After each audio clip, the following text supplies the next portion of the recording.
I took a night shift job watching security cameras, and one of the screens was watching me back. I should have known something was wrong when they hired me without an interview. The listing said, overnight security monitor. Easy work, good pay. Must stay alert. That was a dot, no company website. No logo. Just an address for a small office building on the edge of town. I needed the money, so I didn't ask questions. The building was almost empty when I arrived at 10:45 p.m. The lobby lights were dim. No receptionist, no other employees. A single man in a gray suit met me by the elevator. You'll be alone, he said calmly. Just watch the feeds. If anything unusual happens, call the number on the desk. Don't leave the room until 6. Unusual, like what? I asked. He paused a second, too long. You'll know. Then he left. The security room was on the 4th floor. Small, windowless, cold. One desk, one chair, and a wall of monitors. 24 screens in total. Each labeled with a location. Parking, garage. Lobby. Hallway. A hallway. B. Storage room. Boiler room. All live, all silent. The first few hours were boring. Nothing moved except the occasional flicker of fluorescent lights. Around 1:13 a.m., I noticed something odd. Screen 16. It wasn't labeled, just blank white text beneath it. Room. The camera showed a small bedroom, single bed, knit stand, close closet door. I frowned. This building doesn't have bedrooms. I checked the other screens again. Everything normal. But screen 16 lingered in my mind, because the bed in that room looked familiar. The dark blue sheets. The dent in the pillow. The crack in the wall above the headboard.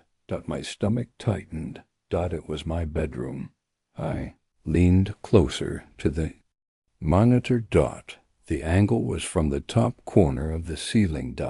Looking down, just like a security camera. But I don't own any cameras.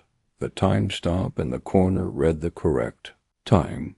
1:17 a.m. My bedroom door slowly opened. I stopped breathing.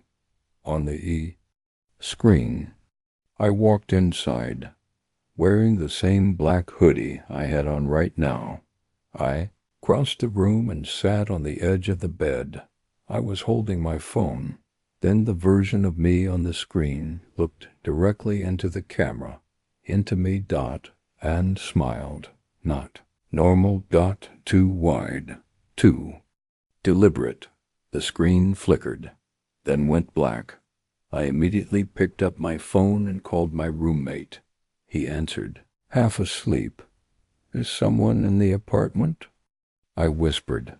What? No, I'm here. Why? Is my bedroom door open? He paused. Yeah, it is. I thought you forgot to close it before work. My heart slammed into my ribs. Go check. He sighed but walked down the hallway. I heard his footsteps. Then silence. Then his breathing changed. Dude, he said quietly, your room is empty. Empty how? Your bed is messed up, like someone was sitting on it. The call dropped. No signal. Inside the building. When I looked back at the monitors, screen 16 was on again.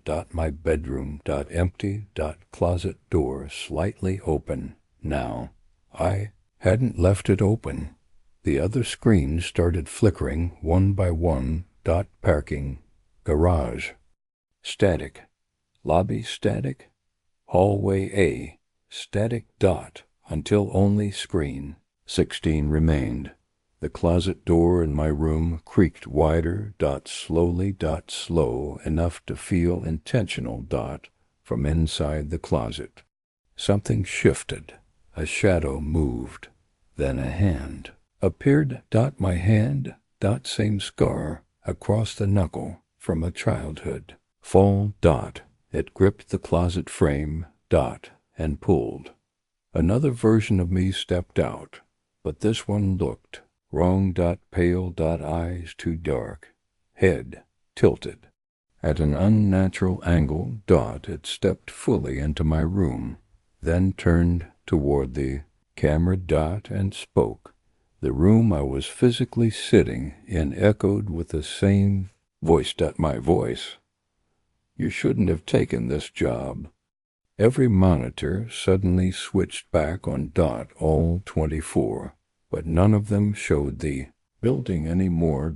Each screen showed a different angle of me. Me sitting at the desk. Me from behind. Me from above. Me standing in the doorway, except I wasn't standing in the doorway. I slowly turned around. The security room door was closed, but the handle was moving. Gently. Like someone testing it. The monitor labeled Hallway B flickered back to life. It showed the hallway outside the security room. The camera angle pointed straight at the door. And standing outside it was me. Smiling. Hand resting on the handle.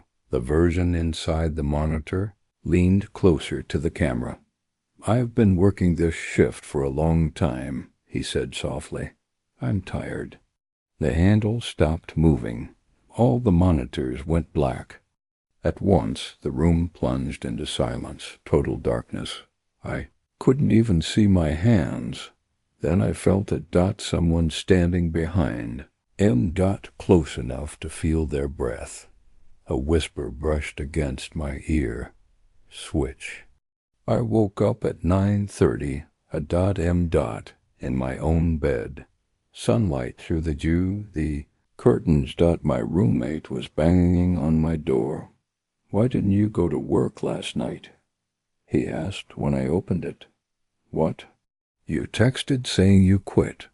I checked my phone. There. It was a message sent at 10:12 p.m. the night before. I'm not taking the job. It doesn't feel right. I don't remember sending it. I rushed to the address of the building. It wasn't there. Just an empty lot. No office. No lobby. No fourth floor. Nothing. I tried calling the number from the job listing. Disconnected. That night. At exactly 1:13 a.m., my phone buzzed. No caller ID. Just a single text message. Shift starts soon. Attached was a photo taken from the corner of my bedroom ceiling. Of me. Sleeping.